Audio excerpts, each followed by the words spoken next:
Welcome, friends, to New Chapters with Gina. This is a therapeutic coaching series. Each client is a volunteer and has agreed to be recorded. These are real people with real stories, all seeking their own new chapters.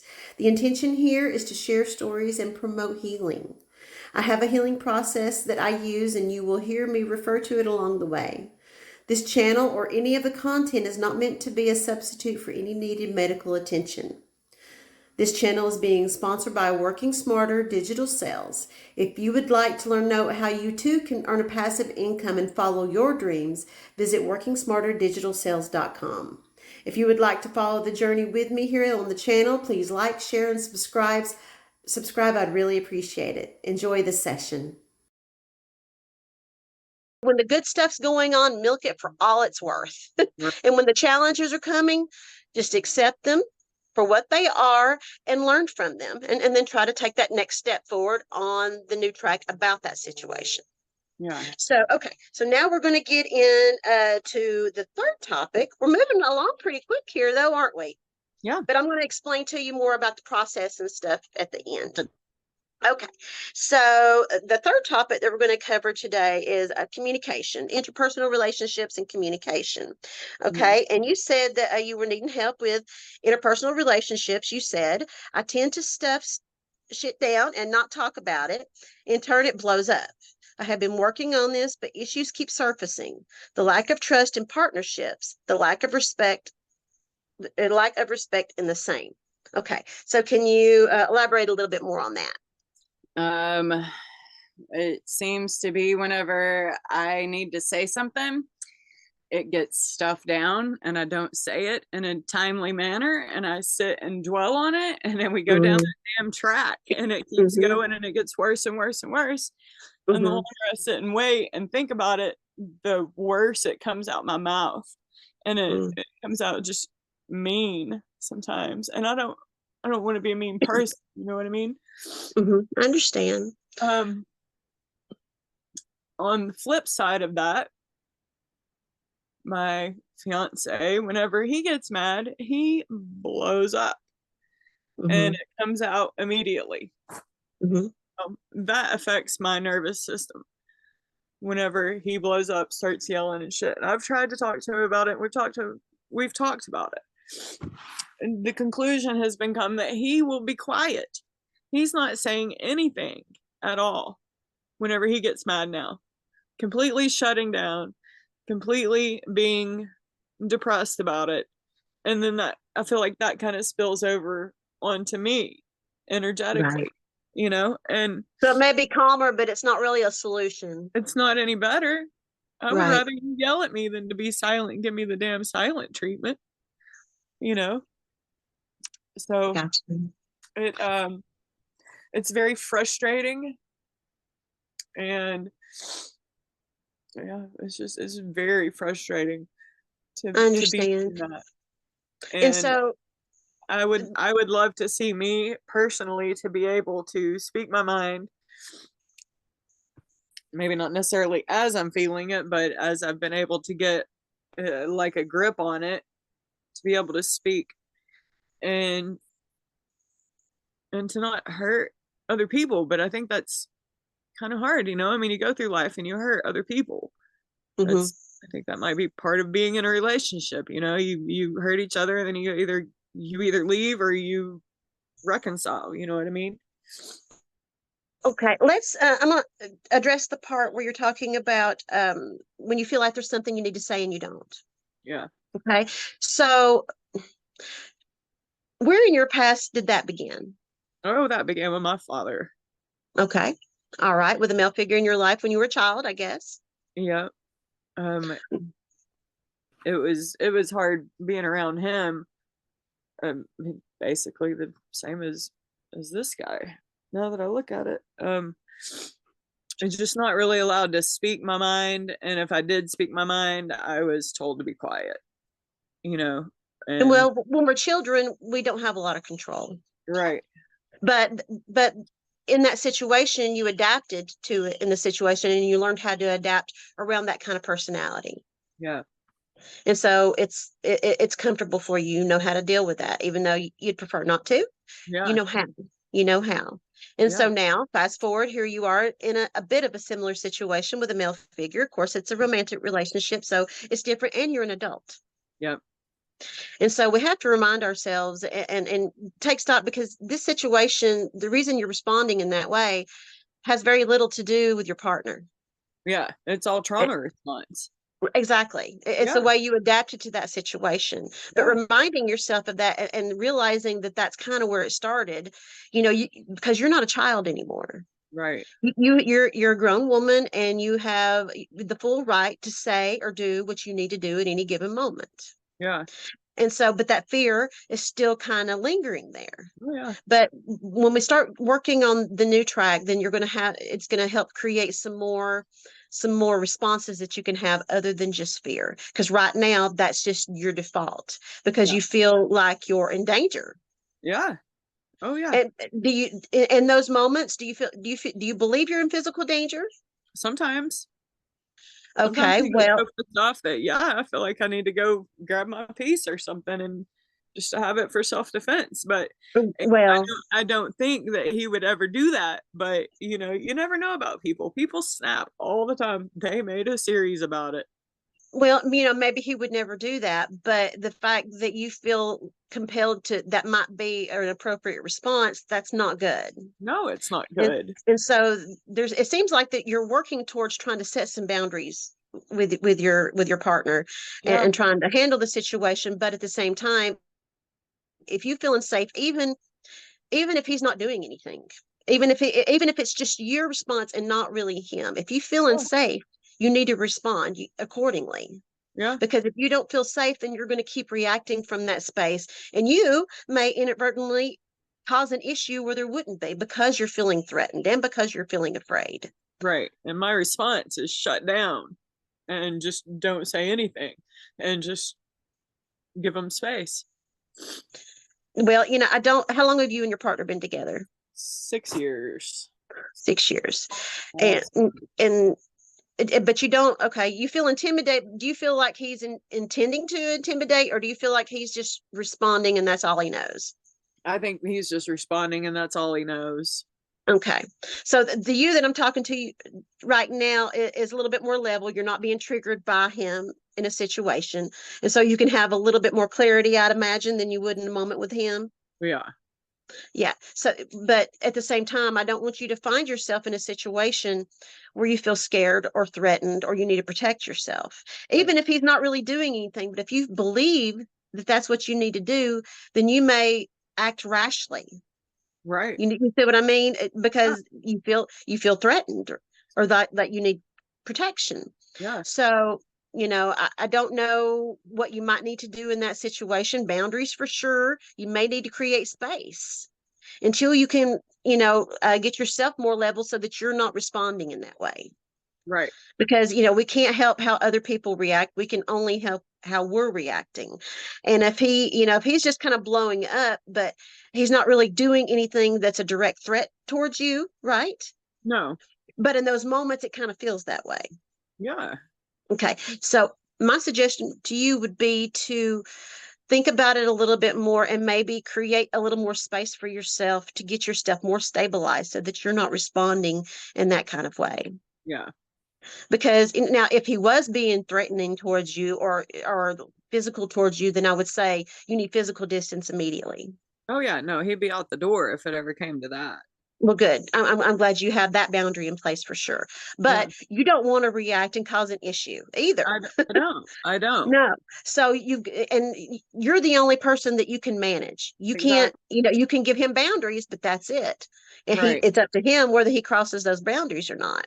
And then if he does, then it behooves you to stick to those boundaries that you put in place, Yeah. so he knows what to expect. But if he's not making direct threats and it's just his expression makes you feel threatened, then you need to work on that yourself and get yourself in a better place to where you're not responding that way. Right. That I'm out of flight or fright or freeze or Right. You could, because it could potentially create a dangerous situation. yeah, it absolutely It could. wouldn't be good for you or for him. Really. Yeah, no, it Yeah, wouldn't. absolutely. So, let's see. I got some questions here. Okay, yeah, and there was another thing on here. You feel like they're your project. Looking I for a feel it partner, necessary. not a Yeah, here, project. yeah, here was I forgot this other response. You said, I feel it necessary in order to gain an understanding of myself and my mate. I am looking for a partner, not a project, and I feel like I have a project. So, yeah, elaborate on that part just a little bit more. Um, excuse me. He is not necessarily tuned in to himself, and he has a lot of unprocessed trauma that comes up Hmm. frequently. Um, and as much as I don't want, as much as I want to accept that I have a partner and not a project, I feel I have more of a project because he is so unhealed, and he hasn't processed hardly any of his trauma in his life. And it feels that aspect is frustrating as well, because I'm over here bawling my eyes out, spilling my guts to virtual strangers, and he's just going about his day. But I know he's depressed as fuck, and it makes me sad because I can't So pick tell him, me, you so know. tell me the things that you're doing to try to help him. I pray for him all the time. I run the Healy for him. Hmm. I try to get him to talk and to open up. And he was for a little bit. We were talking, and then he just shuts back down. Everything he'll say, everything that comes out of my mouth is misconstrued, and so therefore I don't say anything. And that's kind of where he is now. And Hmm. it's frustrating. It's very frustrating. Sometimes, sometimes when we're wanting to help other people and we have the best of intentions and we're trying to help them based off what we know and what we've been through, right? But they're not us. They're not And us. as much as we want to help them and as good as our intentions are, All I can do you is pray, know, girl. All I can yeah, do is pray for him. because but you're taking, you've kind of taken him on to at some level as a Yeah, project, and he yeah, feels that. I'm sure. He feels that, and if someone was relating to you in that way, if they felt like you were their project, how would that make you feel? It would make me feel like I need to go do my own work, and that I need to work through my shit, because why do they think that I'm a fucking project? I'm not a project, I'm a person. But I would want to go look into myself deeper to understand why that they would feel that way about me, and do something about myself to help myself. But initially, in this kind of situation, partners, the first reaction tends to be um, defensive Yeah, when you're trying to help him, because he it is feels like that every he time it's he defensive. feels judged. And when I just asked you, you said, well, it might kind of upset me in the beginning. You probably would have that knee jerk reaction. Well, who do you think you are? What Right. makes you think that you know how to take care of me, right? And I understand that, Hmm. but there's 6 years of it. You know what I Hmm. mean? And Hmm. there was one point where he was working on his shadow work, and he was doing some work, and we were improving greatly. And then it just all just goes to pot. How much would you say? How much more attention do you think that you give towards his healing than your own? Towards his what? Healing? Towards his healing than your own. Um, I I don't know. I pray for him daily. That's about all I But can when do. you're when you're thinking about what he needs as opposed to what you need, what's taking up more space in your mind, Oh, yours or him. his? Yeah. Yeah, Yeah, yeah. I know. I know I need to shift focus off of him and back onto me, Hmm. back onto Well, myself, well, 100%. we teach everybody through our example. We can talk all day long as much as we want, but if we're not demonstrating what we're hoping that they're going to learn, then anything that we say to them is just going to go by the wayside. Yeah. And so we teach through our example. And so the best thing that we can do for everyone in our lives is to take care of ourselves first. And Yes. some people might say that that's selfish, but I don't believe it is, because No. I believe, and I know you too. You want to be the best you can for those in your life. You Yeah. want to show up as your best, but you can't if you're not your best. Right. You can't pour from an empty cup. You have to fill your cup up first. You have to Exactly. take care of yourself. You have to be that example that you're hoping to share with him. And doing all that is enough to change the dynamic of your relationship completely. Just Yeah. changing you is enough. Now, that doesn't mean that he's going to hop on board and change with you necessarily. Maybe he Right. will, but maybe he won't. But if you're making these changes to improve yourself, then whatever happens as a result of that has to be what's best for you. Exactly. Makes sense. But sometimes we're not in a place of being able to accept that possibility. And Yeah. so we choose not to take care of ourselves, and we choose not to focus on ourselves. And we put all that time and energy onto other people in our lives when, they may not want it. May Right. resent it even. Yeah. No, And it sounds like he might be resenting it a little bit. I totally feel that now that you say it. Yeah, 100%. So, even though you have the best of intentions and I know you want what's best for you and for him, but you don't get to decide what's best for him. Right. He's the only one that can do that. Yeah. And of course, healing would be good. I kind of agree with that, but it's still up to him to decide that for himself. Yeah.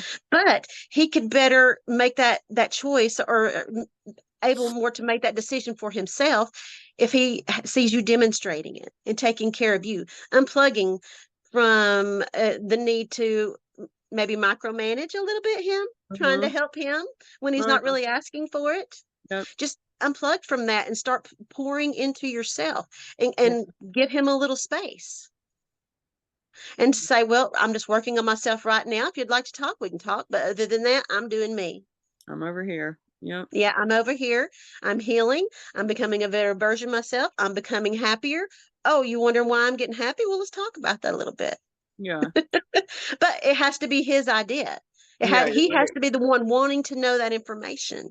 He has to be the one saying, "Hey, what are you doing? You're acting different. What's going on?"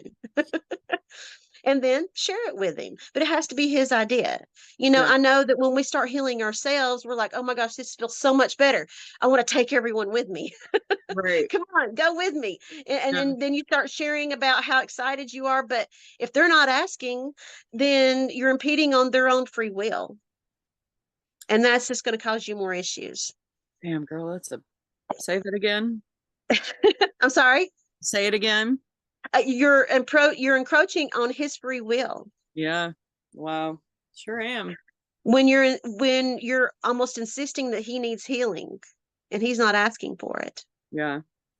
I had to learn that a long time ago when I first started doing this work, because when I first started healing myself, I was feeling better and I was excited about all of it. And the people in my life, I was like, "Come here, I got to tell you about all this. You Yeah. got to come with me."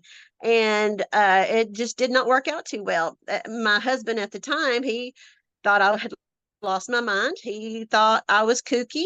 He thought what I was doing was fly by night, and he wanted none of it. He thought I was better than him. Mm-hmm. And so he didn't want any of it, but I had to keep focusing on me because I had a lot of stuff to heal from. In the Yeah. process of that, the space between us just kept getting bigger, and eventually it meant the end of our relationship. But it was Huh. what was best for all concerned, because Right. I wasn't going to change the path that I was on, because I was healing and I was happier than I ever had been in my life, and we Right. had connected through our traumas, and Mm. he wasn't ready to heal, and Mm-hmm. I wasn't willing to stop just to maintain the relationship. Yep. And That's so, where I'm at. sometimes Yeah. we can't take them with us. Yeah. And that doesn't mean that's what's going to happen in your situation either. He may see you to start to grow and heal and change, and he may decide, "Hey, I want in on that." But you never know how he's going to respond. Right. But he has his own journey, just like you have your own, and he's responsible for his, just like you're responsible for yours. And if Yep. you're not feeling in ways that you want to feel about what's going on in your life right now, no one else is responsible for that but you. Right. But you're responsible for it. That means you don't have to wait on anyone else. That Mm. means you don't have to get anyone else's permission. You're not that little kid anymore. This is not Okay. your dad. You get to decide. Yeah. And so that fear, you just have to try to keep it in check. I understand it's still part of your natural responses. But over time, when we get this new track going over here, then you're Right. going to be able to have new responses when those things happen. Because Yeah. it's not a given that when someone yells at you, that you should feel fear. That's Yeah. not just an automatic given response for everybody in the world. It's just not. Huh. Some people would be like, "Oh, what's wrong with them? Why are they're screaming? They're acting all crazy." Oh, Right. well, something's going on with them. Doesn't Yeah. mean it doesn't have to mean anything about you. Yeah. It's their issue until you make it about you. Yeah. Even if they're directing you, sometimes they will. They say it's all your fault. But they have to manage their own emotional landscape just like you do yours. Yeah. And you're not responsible for his, and he's not responsible for yours. It's And true. so try to remind yourself to disconnect that, because right now it seems like you're holding each other responsible for how you feel. Yeah. And it's, Not it. no, Yeah. that's not Not it. working. Not working at all. No. So now, as far as the communication and everything is involved, it's going to be a process. First, we have to try to create the new track that we were talking about. So because right now it's in your wiring, it's a program. If it happens, you're going to respond to that. If it Yeah. happens, you're going to respond because that's the only way that you've known how to respond so far. Right. But we have to start rewiring the way we see and feel about these situations. Like, just talking about it, talking about if someone yells at you doesn't automatically mean you need to be fearful. But we have to disconnect it from a personal relationship. Like if I screamed at you right now, you'd be like, what is her problem? Right? You're not Yeah. going to make it personal Right. because we have a different dynamic in our relationship, right? But the dynamic in your relationship doesn't matter. You Yeah. get to decide what it means. You decide what everything means. Yeah. He doesn't get to do that. No one gets to do that. And so, okay, so I think let's see, do I have any more notes about this? Yeah, see, we talked about that. I've made notes, but I've already covered them. Mhm. Okay, so, all right, so let's get talking now on creating the new track. Okay, hang on. Okay, Let me grab a piece of paper because I want to write okay, this. yeah, okay, all right.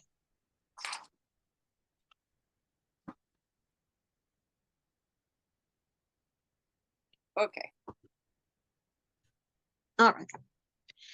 Now, before I said, we can't stop a moving train.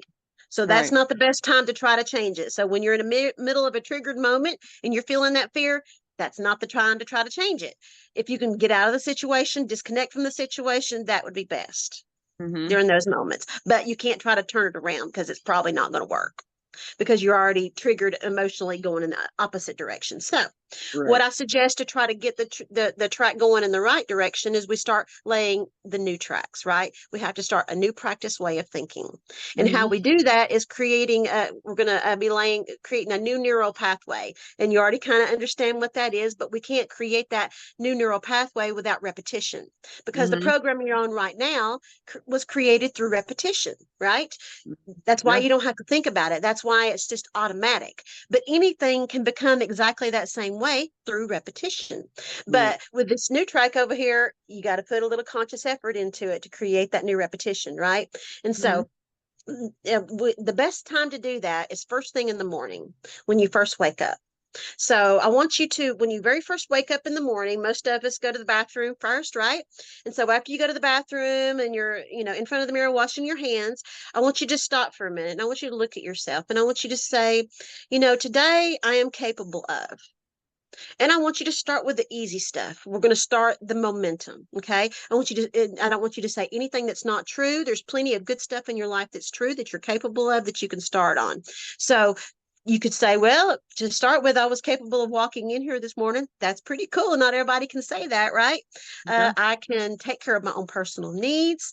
I am capable of driving my car. I'm capable of going to work. I'm capable of doing massage. I'm capable of having people in my life. I'm capable of enjoying the sunshine today, whatever. whatever you're capable of doing, and start building on those things. Because, you got to start somewhere, but you got to start with the things that are easy first. Because if I told you to start feeling differently right now about communication with your partner, you're not going to be able to do that on a dime. You have to Right. have you got to have a foundation, right? Yeah. And so that's what this foundation's about. Okay. And so you start on the easy stuff, but eventually I do want you to stretch it into those more challenging areas. But do not start there, because if you start there, you're going to get frustrated really quick because you Right. don't have a good foundation yet. But, for the first week, maybe you don't even address those more complicated areas. You just start talking about all the things that you're capable of every single day. Try to add new things to your list every single day. Okay. Mm-hmm. And then after you do that practice, then I want you to say, you know what? My life is good because. And it could be all different kinds of things. And it could bleed over into I'm capable of a little bit, but I'm capable of is more about you specifically, and my life is good because can be because of all kinds of different things. And so Okay. that's help building those new tracks, the new foundation, right? And if you do that, if you answer these questions every single day with lots of new things, and it'll start to create that new track, and eventually you'll be looking for opportunities to add those things to your list, because you become wired, you become tuned towards finding those things. Make sense? Mm-hmm. Because right now you've been a little bit more tuned to all the stressful things because they've been louder. Yeah. And so because you're tuned to that, that's what you're seeing more than anything else. Not Right. that the other stuff's not there. They're always there. It's just But not you're focus. just not tuned into it. Yeah. And so we got to get tuned back into all of those wonderful things so that we can continue to see more and more things, and we can attract more and more of those things into our lives instead of the ugly stuff that we've been practicing. And so, okay, so the first question is I'm capable of. The second question is my life is good because, and then, and that should help get you going on the right foot for the day. Okay. Mm-hmm. But now, like I said, until you get more of a foundation with this practice, you may start out and you be like, I was doing really good for a couple of days, and then something happened. And then you're going to go right back over to that old track because you know how to be there, because this one's not quite as second nature yet, and that's okay. So don't beat up on yourself when that happens, because it's going to happen because you don't have the stability yet on that new track. And so, when you get sidetracked, just remind yourself, I have somewhere else to go now. This is not my only state. I'll get past it, try to get some distance if you need to, if there's other people involved, so that you're not causing any more damage than you have to, right? Just disconnect if you need to, pour back into yourself, and start reminding yourself of all the good things. And of course, if you can't do it in those moments, then don't worry about, usually if you can disconnect from a situation and go take a nap, if you can meditate and kind of reset yourself, then you can get back going on that good track. But it just depends on how far down that ugly track you've gone. Right. Because if you're going too far, then doing the good stuff, you probably just need to go to sleep or something and try to restart the next day. Yeah. But the first, but I want you to do those first thing in the morning before the day's had a chance to get a hold of your brain. Because if you don't do it first thing, then you're just going to go back to the default. You're going to pick right back up on what you left off on yesterday. Yeah. Right. So yeah. First thing in the morning, try to get that new track going. Okay. Now, another practice I want you to do right before you go to sleep at night. When you're laying there, do you go to sleep really fast when you lay down? Some days. Okay. Well, when you're laying there, right before you doze off, I want you to think back over the course of your day. And I call it a treasure hunt. And I want you, because usually when we're laying down at night, the things that are going on in our minds are not usually necessarily the positive things. Usually it's what I didn't get done today, what I have to do tomorrow, those kinds of things.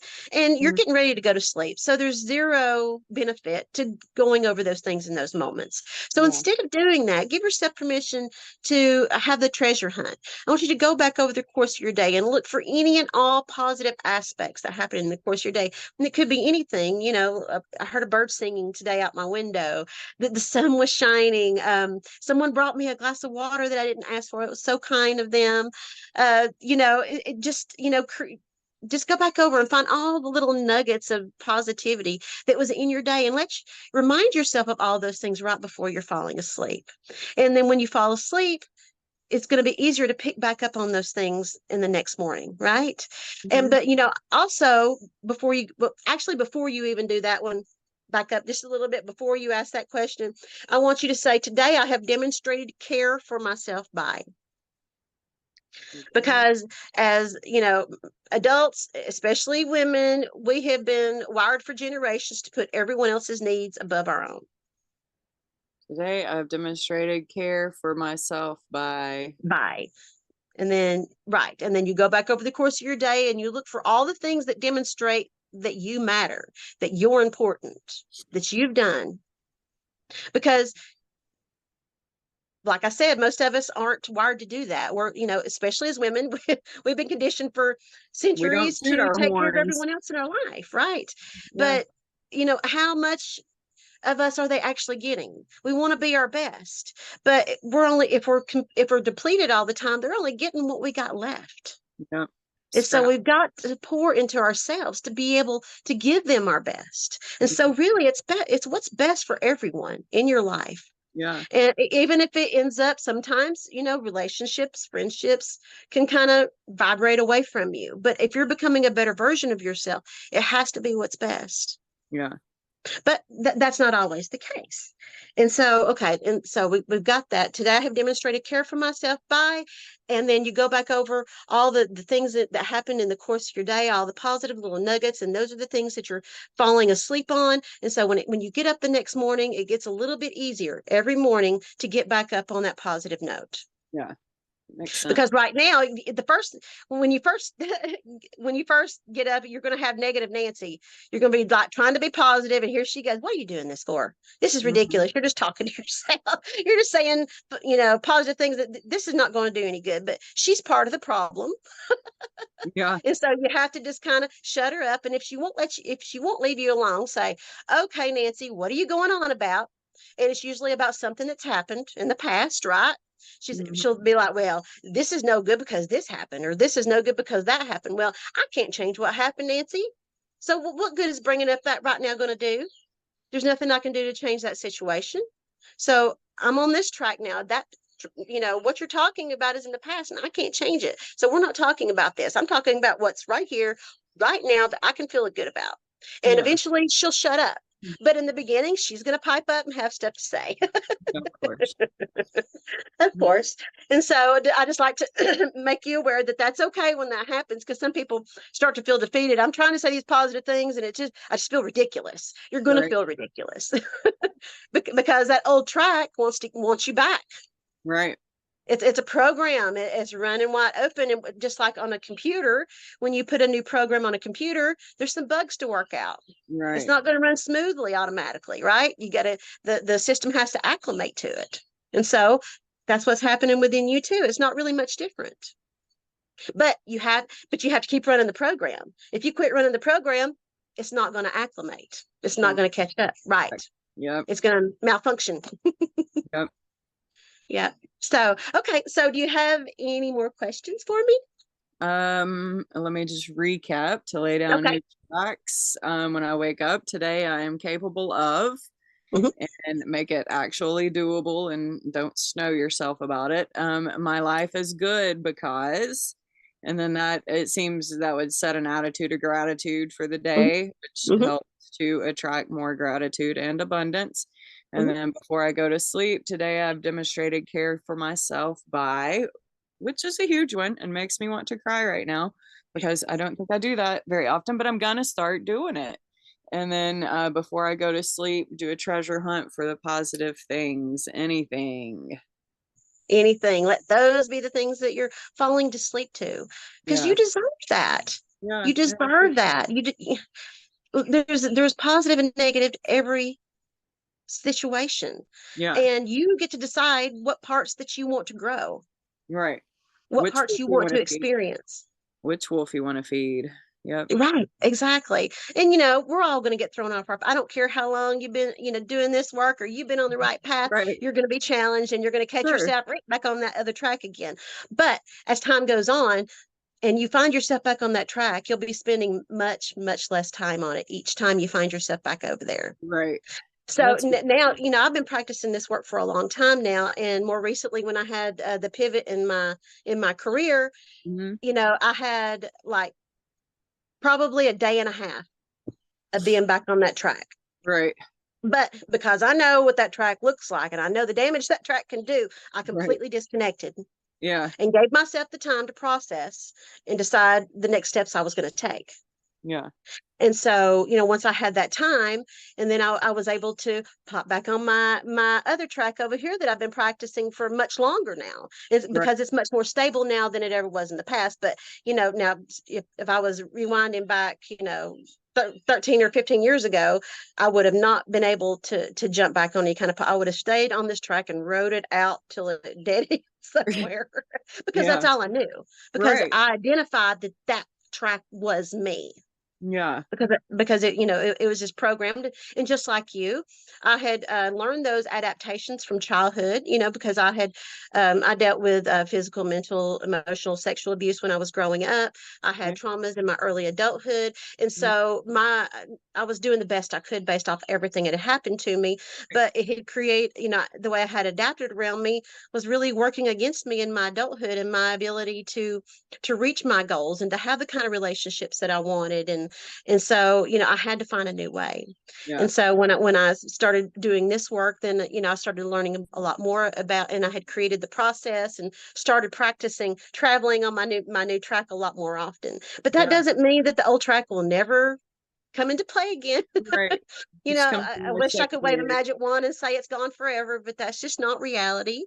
And that's Right. okay, because when you've experienced trauma, to the degree that I have, and a lot of people have, and trauma is not necessarily the experience itself, it's how you respond to an experience that's happened. And so Yeah. for me, that was the best I could do at the time. But Exactly. now I've learned that doesn't have to be my state of being. It doesn't have to be who I am. It never really was who I was, but it was all I knew.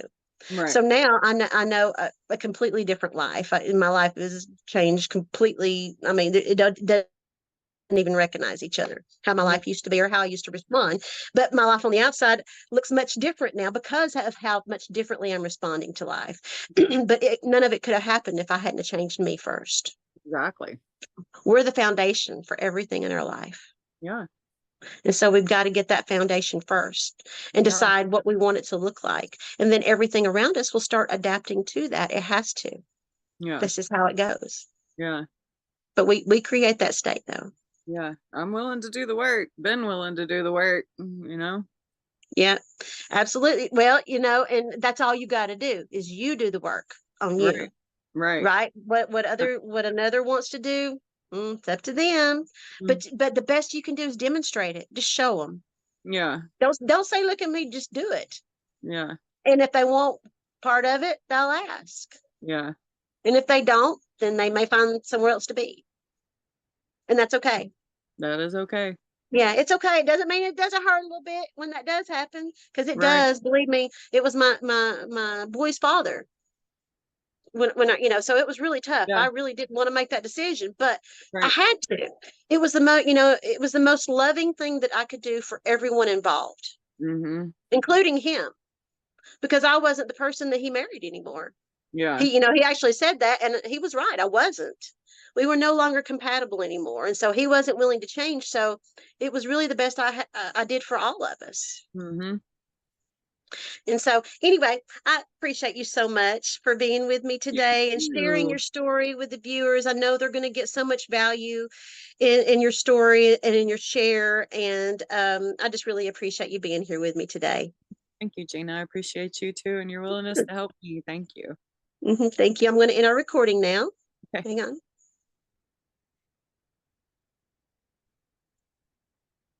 Well, trying. Thank you so much for listening in, and I hope you enjoyed the stories and found value in today's discussion. Keep in mind that sessions will be broken up into different parts and shared on different days. So if you like what we're doing here, please like, share, and subscribe. I really appreciate it. If you would like to know more about our sponsor and more about how you too can earn a passive income and follow your dreams just like me, just visit WorkingSmarterDigitalSales.com. Thank you.